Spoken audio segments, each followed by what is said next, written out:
नमः श्रीवर्धमानाय निर्धूतकलिलात्मने सालोकानां त्रिलोकानां यद्विद्यादर्पणायते यद्विद्यादर्पणायते।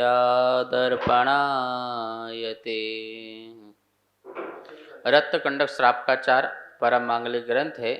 आचार्य समंतभट्ट स्वामी द्वारा यह दूसरी तीसरी शताब्दी में लिखा गया है।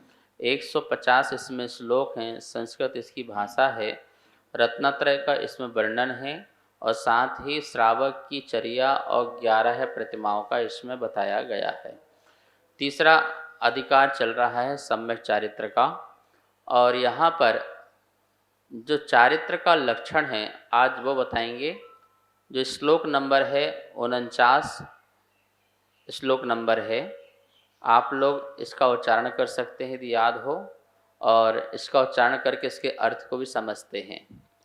हिंसा हिंसा नृत चौरेभ्यो हिंसा नृत चौरेभ्यो मैथुन सेवा परिग्रहाभ्याम च मैथुन सेवा परिग्रहाभ्याम च पाप प्रणालिकाभ्यो विरति संज्ञस्य चारित्रम। एक बार उच्चारण करेंगे पूरा।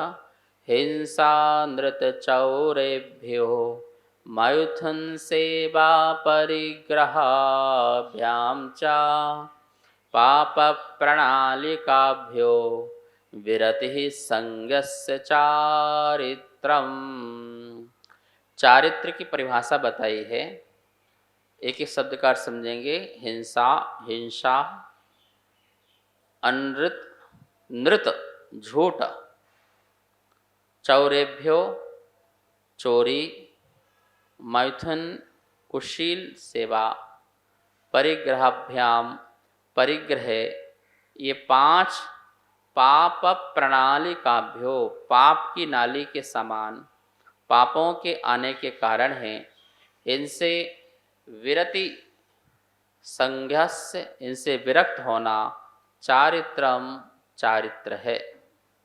देखो अपन बचपन में पढ़ते आए हैं हिंसा, झूठ, चोरी, कुशील और परिग्रह, ये 5 प्रकार के पाप होते हैं। ठीक है ना। और ये इनको क्या बोला गया है? पाप प्रणाली।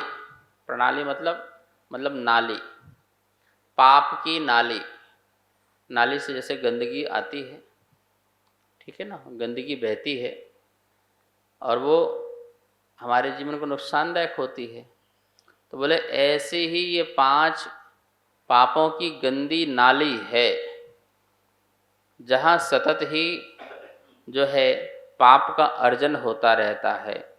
तो बोले इससे विरति ही, इससे क्या होना? विरक्त होना, इसका त्याग करना ही संज्ञस्य चारित्रम, चारित्र की संज्ञा अर्थात चारित्र का नाम मिलता है। जब तक अपन 5 पापों से विरक्त नहीं है तब तक अपना चारित्र नहीं कहलाएगा। अहिंसा, सत्य, आचौर्य, ब्रह्मचर्य और अपरिग्रह, ये 5 थे ना। तो हमने क्या किया? अहिंसा का आ निकाला और सत्य के आगे लगा दिया। तो क्या हो गया? अहिंसा का क्या हो गया? हिंसा। और उसका आ लगा के कहाँ लगा दिया? सत्य में। तो क्या हो गया? असत्य हो गया। आचौर्य, आचौर्य का आ निकाला तो ब्रह्मचर्य के आगे लगा दिया तो अब्रह्म हो गया। और अपरिग्रह का आ को अपने जेब में रख लिया तो परिग्रह हो गया। मतलब कि जो 5 हमारे व्रत थे, अणुव्रत और महाव्रत थे, हमने वो पालन न करके सतत ही हिंसा के भाव से, परिणाम से, झूठ, चोरी, कुशील, परिग्रह, इनको 5 को पाप कहा है। और सबसे बड़ा पाप परिग्रह। सबसे बड़ा पाप कौन सा है? परिग्रह है। क्यों?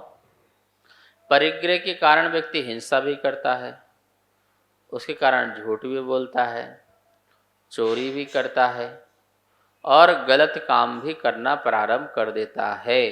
किसके कारण? मात्र एक, बोलते हैं जिसके पास जब धन बहुत हो जाता है तो वह ऐशो आराम में लग जाता है, उसको हिताहित का ज्ञान नहीं रहता है, क्या करना हो क्या नहीं करना इसका विचार नहीं रहता है, और वह उस परिग्रह में मस्त होकर के, मदोन्मस्त होकर के और भी ज़्यादा पाप में लग जाता है। इसलिए परिग्रह को पाप ही समझना। महाराज जी आप तो कहते हो पुण्य से परिवार मिलता है, पुण्य से घर मिलता है, पुण्य से धन दौलत संपत्ति मिलती है, तो ये जो परिग्रह है कि पुण्य है? जब पुण्य से सारा वैभव मिलता है तो फिर इसे आप पाप कैसे कह सकते हैं? तो पाप क्या है? पुण्य से तो तुम्हें वैभव की प्राप्ति होती है और उससे पुण्यानुबंधी पुण्य किया तो वो पुण्य है। पुण्य के उदय में और पुण्य का बंध बांधा तो वो पुण्य है। लेकिन तुमने क्या किया? हाँ, उस पुण्य के वैभव से जो तुम पाप करते हो तो इसलिए वो परिग्रह है। गलत काम में लगाते हो इसलिए वह परिग्रह है। वस्तु वही है, उसी वस्तु के निमित्त से पुण्य कार्य किए जा सकते हैं और उसी वस्तु के निमित्त से पाप के कार्य भी किए जा सकते हैं। अब करना क्या है ये सोचो। गाड़ी वही है जिससे मंदिर भी जाया जा सकता है और मदिरालय भी जाया जा सकता है। अब मदिरालय जाओगे उस गाड़ी तो वो गाड़ी परिग्रह मानी जाएगी, पाप माना जाएगा। और वही गाड़ी यदि मंदिर तीर्थ यात्रा को जाती है तो वही गाड़ी तुम्हारा पुण्य का साधन माना जाएगा। अब तुम्हें करना क्या है ये तुम्हें देखना है। अब बेटा होना पुण्य है कि पाप है? ये चेतन परिग्रह है। सभी चेतन और अचेतन दो प्रकार के परिग्रह होते हैं। परिवार कौन सा परिग्रह है? बोलो। वो भी चेतन परिग्रह है। ठीक है, दास दासी आदि ये भी चेतन परिग्रह माने जाते हैं ना। और घर जो है, मकान आदि जो है, वो कौन सा परिग्रह है? वो अचेतन परिग्रह है। तो बताओ बेटा होना पुण्य है कि पाप है? लड़का हो जाए तो लड़का होना पुण्य है कि पाप है? बाबा बोल रहे पुण्य है, मेरा लड़का तो है, मेरा पुण्य है। तो लड़का होना पुण्य पाप नहीं है। यदि वो तुम्हारे संस्कारों को जीवंत रखता है तो पुण्य है।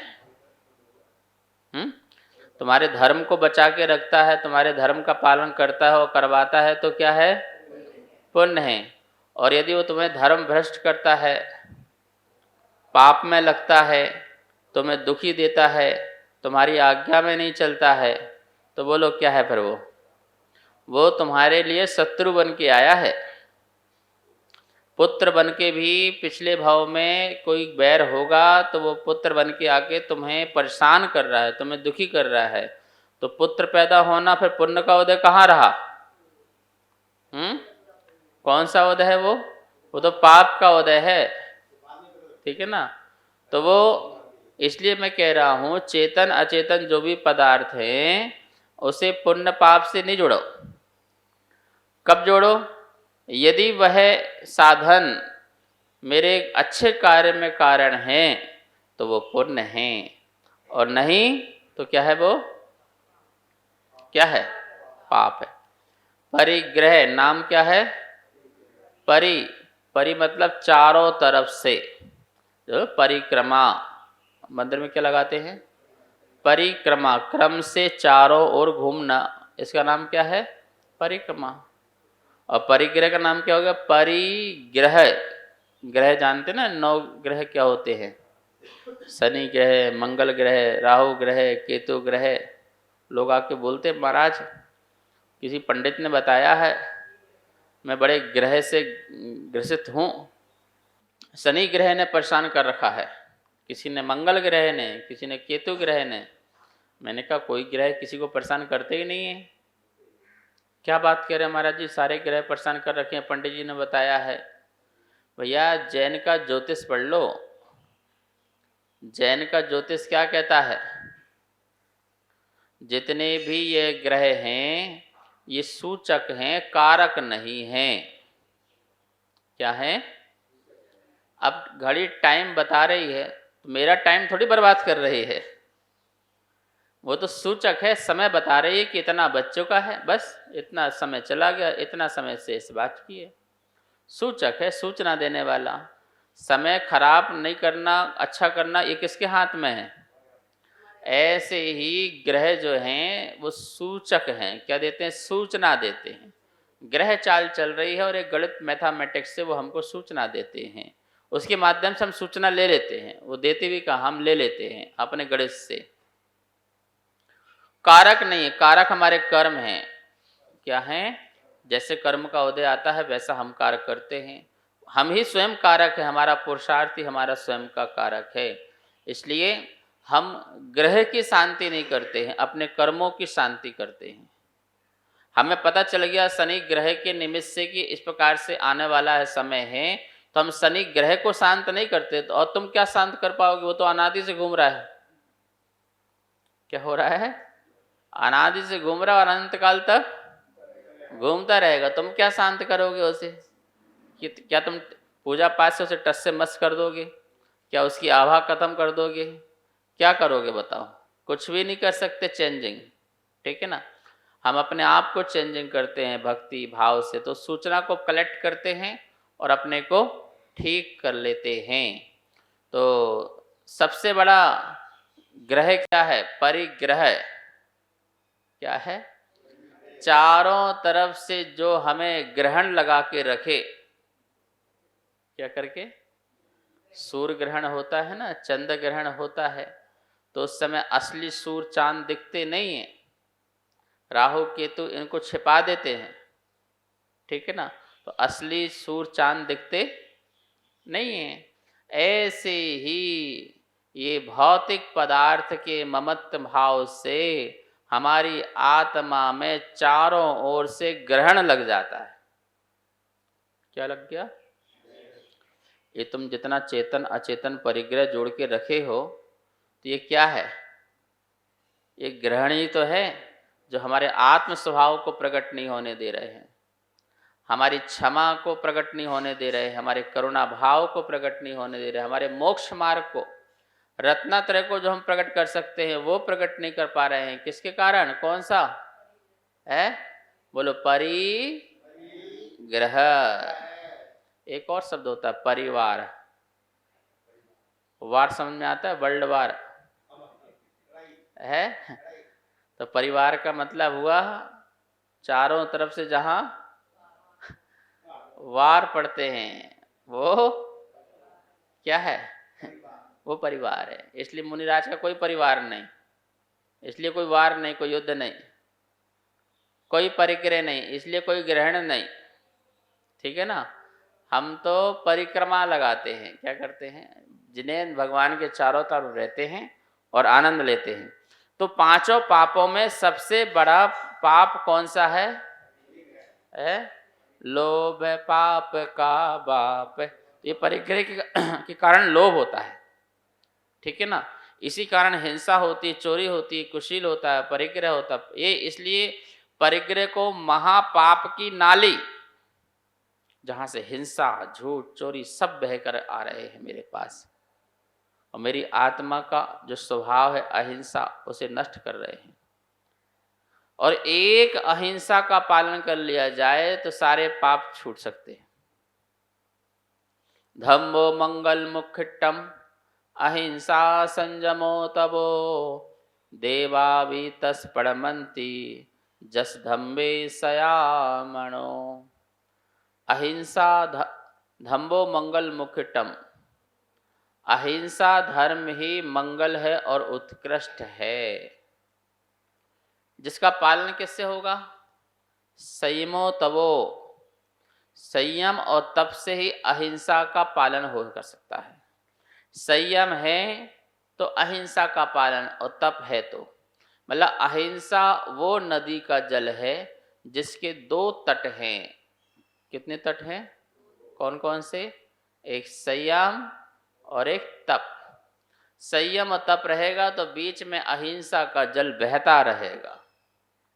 और बोले जिसके पास ऐसा अहिंसा है, देवावीतम परमंती, उसे देवता भी सदा नमस्कार करते हैं। तो हमें चारित्र की परिभाषा आचार्य समंत भट्ट स्वामी बता रहे हैं कि पांचों पापों का त्याग करने का नाम चारित्र है। अब जो पांच प्रकार के जो पाप हैं, उनको त्याग लोग क्रम क्रम से करते हैं और एक साथ भी कर देते हैं।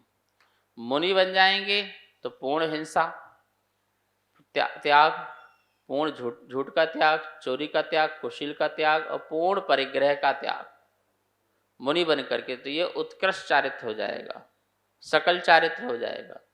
और एक है जो पूर्ण त्याग नहीं कर पाता है श्रावक, अणु रूप से त्याग करता है।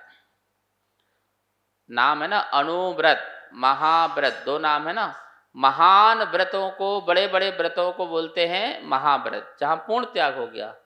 अणुव्रत जहां पर अणु रूप से त्याग किया है, मतलब ये कह सकते हैं जहां अणु रूप से व्रत का पालन करते हैं। कैसे पालन करते हैं? छोटे छोटे व्रतों का पालन, मतलब हमने अब ऐसी हिंसा का त्याग कर दिया है जिससे साक्षात कोई प्राण हिंसा ना हो, ठीक है ना। कोई पंचेंद्रिय का घात मेरे साथ ना हो जाए, मैं ना कर दूं, ऐसा मैंने स्थूल से त्याग कर दिया। ऐसा मैं झूठ नहीं बोलूँगा जिससे किसी के प्राण चले जाए। ऐसी मैं चोरी नहीं करूँगा जिससे किसी को अटैक ही पड़ जाए और अपने प्राण गंवा दे। और मैं इस प्रकार का कोई गलत कार्य नहीं करूँगा जिससे मुझे जेल आदि या परिवार को अपमान सहन करना पड़े। और इतना परिग्रह नहीं ला दूंगा जिससे मुझे रात को चिंताएं सताएं, इनकम टैक्स, सेल टैक्स, क्या बोलते हैं, GST आदि, इन सब का जो है मुझे चिंताएं आतुर करें और लोग मुझे जेल की सलाखों में बंद करें, ऐसा मैं परिग्रह नहीं जोड़ूंगा। इतना तो सीमित करना, हिंसा, झूठ, चोरी, कुशील, परिग्रह को सीमित करना, वो श्रावक का अनुव्रत कहलाता है। कि श्रावक जो है संकल्पी हिंसा का त्याग कर दे। कौन सी हिंसा का? संकल्पी हिंसा का त्याग कर दे तो उसका अनुव्रत हो जाएगा। इस प्रकार से यहाँ पर जो है आज अपन ने चारित्र की परिभाषा पढ़ी, शेष विषय कल देखेंगे। आइए माँ जनवाणी की स्तुति करते हैं। जा वाणी के ज्ञान से सूझे लोकालो, शो वाणी मस्तक धरूं सदा देत हों धो। हे जनवाणी भारती तोहे जपो दिन रेन, जो तेरी सरना धरे सो पावे सुख चैन। सबको बहुत बहुत मंगल आशीर्वाद।